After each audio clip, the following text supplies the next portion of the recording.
Zoti Kryeministër, ju kam thirrur në një interpelancë lidhur me një çështje mendoj sensitive për të gjithë ne dhe për ata që na ndjekin. Është rutinë mbase në çdo parlament që çdo njeri që thret interpelanca të tilla patjetër e bën për të sqaruar çështje, por patjetër edhe për të ekspozuar apo për të përfituar një kredo politike. Nuk është rasti im ky sot. Në rast se do të kisha bërë një bilanc për këtë temë, për çështjen e Kosovës, të bilancet politike midis meje, nesh dhe jush, raporti do të ishte shumë i zhvendosur në favor të tonin. Nuk jam këtu për këtë. Ju mbase se kujtoni, por mua ka qenë gjëja më e rëndësishme në këtë parlament, fjala ime e parë në këtë sallë, në ditën e parë të miratimit qeverisë tuaj, ju kam kërkuar dy gjëra: tërheqjen nga Open Balkan dhe ndalimin e marrëdhënieve disproporcionale me Serbinë dhe presidentin Vučić. Keni gati një muaj gjysmë që jeni tërhequr nga Open Balkan, vetëm e kam përshëndetur, nuk më keni dëgjuar këtu të vi të ragjoksin apo t'ju them kishin të drejtë e ju gabim. Kur kryeni një akt të mirë, nuk kam asnjë kompleks t'ju përshëndes për këtë që kryeni. Por motivi pse u kam thirrur në këtë interpelancë sot, mendoj që shkon përtej betejave politike, nuk jam këtu as t'ju shaj, fyej, as të stimuloj asnjë lloj sensibiliteti, por mendoj se ky parlament dhe sidomos opinioni ka të drejtë të sqarohet për disa akte, deklarime, qëndrime tuaja, të qeverisë tuaj në raport me Kosovën dhe situatën në veri të saj. Po ju drejt për drejt.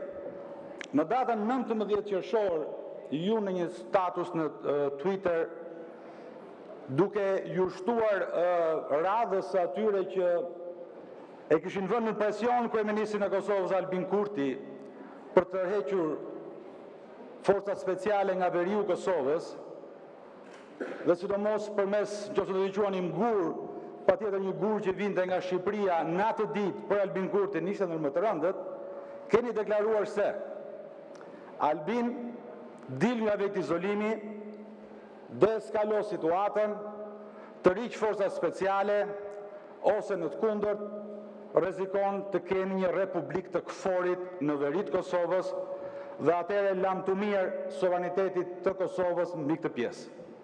19 qershor.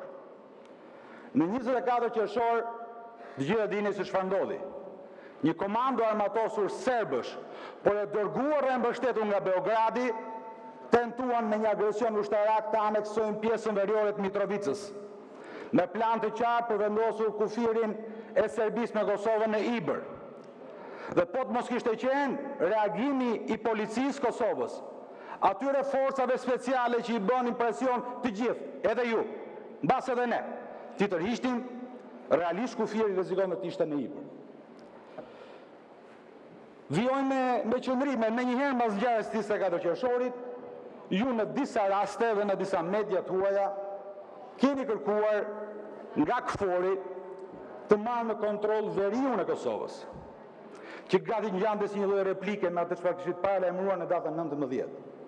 Dhe patjetër që këfori të marrë në kontroll veriun e Kosovës është një shpallje, do të ishte një shpallje e pa deklaruar e protektoratit ndërkombëtar dhe sigurisht do të ishte një hap drejt ndarjes pasaj të veriut të Kosovës. E sigur kjo të mos mjaftonte prapë në një intervistë diku, herë me keqkuptime, herë me korrigjime, si në radhë, shpresoj nga keqkuptimi, por e dyshoj se nga keqkuptimi, keni deklaruar se veriu Kosovës është no man's land, një tokë pa zot.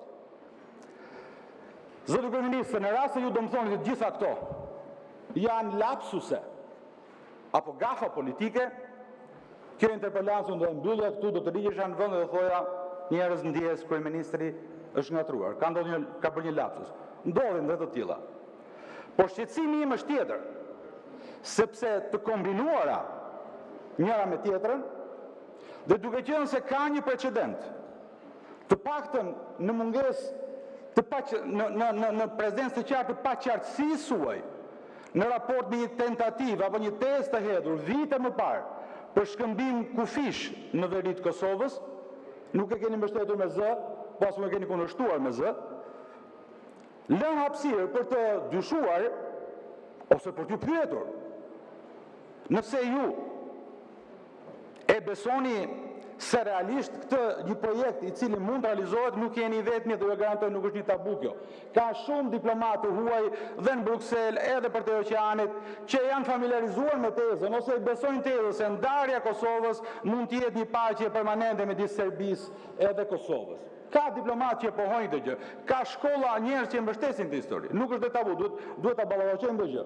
Por pyetja ime është shumë e sinqertë, i nderuar kryeministër. Ju a besoni se kjo mund të ishte një zgjidhje për Kosovën dhe Serbinë, një zgjidhje e qëndrueshme, pra ndarja apo shkëmbimi territorëve midis Serbisë dhe Kosovës? Dhe tjetra, a besoni që në këto kushte mund të hapej loja e lëvizjeve të kufive nëpër Ballkan? Dhe nëse po, a ka ndonjë konsultim nga ana juaj me ndonjë partner strategjik të besueshëm dhe pranueshëm për këtë vend, Shtetet e Bashkuara, Bashkia Evropiane, Britania e Madhe, dhe në rast se po, a mund të deklaroni shqiptarëve që po, ka një tezë e cila mund mirëpritet dhe nga këto aktorë, dhe ne të gjithë ftohemi pastaj të reflektojmë qëndrimet tona. Apo një herë përfundimisht ju duhet sqaroni publikun shqiptar, parlamentin, por dhe Kosovën, se këto ide do të jenë të papranueshme në çdo formë apo format për ju, për parlamentin e Shqipërisë, për institucionet e këtij vendi dhe për mbar shqiptarët në Ballkan. Këto ishin pyetje të thjeshta që unë kisha pa dashur të hyj në tekste interpretime apo në analiza e tekstit të asaj çfarë keni thënë. E me që kam këtë mundësi dhe minutazhi ma lejon, do doja dhe të ndalesha pak në atë çfarë mbrëm nga ora 19 e darkës, mësova nga media televizive, se në parlament është mbritur një dakordsi për një rezolut të përbashkët me Kosovën, për Kosovën. Kam qenë gjithmonë në favor, kam qenë nxitës si fort i qëndrimeve të unifikuara në raport me Kosovën. Por zonja kryetare e Kuvendit, duke referuar saktë asaj çfarë vendosi konferenca e kryetarëve, referuat dhe ju gjithë dëgjuat se për këtë do duhet të ishte mbledhur Komisioni Politikës Jashtme, ku të trajtoheshin debatet mbi draftet dhe eventualisht të dilej me një draft përbashkët.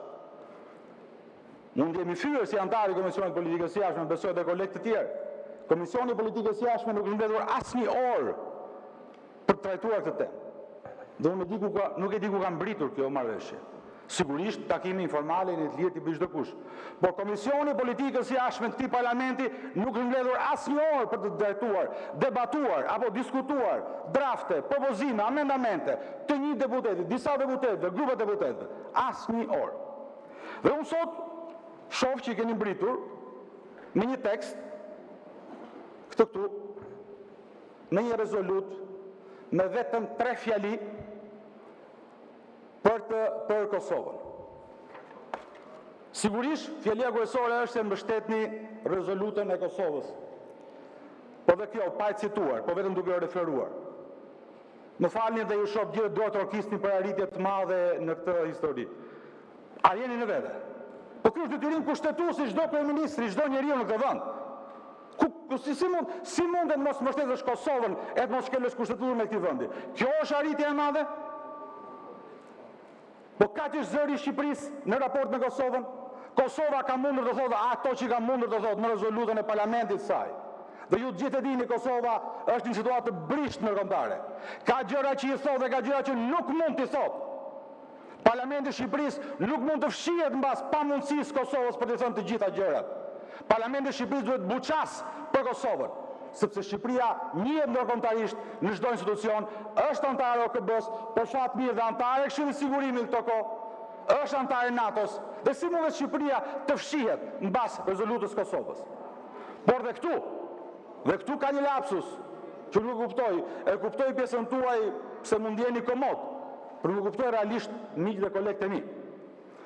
Në preambulën e rezolutës tuaj thuhet tekstualisht: akti kriminal të një njësie terroristësh serb. Kaq? Po pikërisht këtë thotë Vučić. Vučić deklaroi që ata ishin një grup terrorist serb, të serbëve të Kosovës. Po pikërisht këtë thotë Vučić. Dhe kjo është poshtë kurajos të opozitës serbe në parlamentin serb, që ja vëngjishtin Vučićit si dërguesit, drejtuesit asaj komando ushtarake si një projekt politik mbi Kosovën. Po asa opozita serbe s'kemi në kurajon të themi për të vojtur vërtet në Kosovës? Dhe këtë e keni shkruar edhe në këtë tekst për 3 fjalish, i cili është absolutisht një tekst i heshtjes. Nëse ka një dakordësi në sallë sot, është të heshtim për Kosovën. Sigurisht të tekst, për sa më përket, çdo deputet është i lirë, ky është vendim sovran, është i lirë të qasë si të dojë. Ju lutem përfundoni. Ky tekst, e mbarova zonja kryetare, ky tekst për mua personalisht është i papranueshëm, është fyes për këtë parlament, është poshtë nivelit të guzimit të opozitës serbe kundra Vučićit, dhe për këtë kam propozuar 3 amendamente me shpresën e vakët se do të mund t'i jepin pak ngjyrë apo zë kësaj rezolute eventuale për të marrë konsensusin e gjithë kësaj salle. Nuk e di si do silleni me këto amendamente, ju ftoj ti në diskutim, ti votojmë, nëse ka të tjera, unë mendoj që kjo rezolut ka nevojë për amendamente të tjera, por ju them miqtë e mi në mënyrë fare sinqert, ky tekst mua personalisht më fyen dhe një vot pro mbi këto 3 fjali për Kosovën mua nuk mund do të jap.